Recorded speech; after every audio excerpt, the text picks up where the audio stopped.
Saudi আরবের আকাশে শাওয়াল মাসের চাঁদ দেখা গেছে। সেই হিসেবে কাল ঈদুল ফিতর উদযাপনের ঘোষণা দিয়েছে দেশটির রয়্যাল কোর্ট।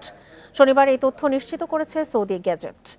সৌদি আরবে শনিবার 29তম রোজা পালিত হয়েছে। এদিন দেশটিতে বিভিন্ন এলাকায় শাওয়াল মাসের চাঁদ দেখা গেছে। এই ঈদে জামা জুতো অ্যাক্সেসরিজের ডিসকাউন্ট। ঈদের চাঁদ দেখতে মক্কার গ্র্যান্ড মসজিদে জড়ো হন কয়েক লাখ মানুষ। এর আগে সোমবার ঈদুল ফিতরের দিন ঘোষণা করেছে অস্ট্রেলিয়া, ইন্দোনেশিয়া, মালয়েশিয়া, পাকিস্তান ও ভারত। দেশগুলোর আশা রোববার খালি চোখেই শাওয়াল মাসের চাঁদ দেখা যাবে। সেই হিসেবে এসব দেশে ঈদ হবে সোমবার।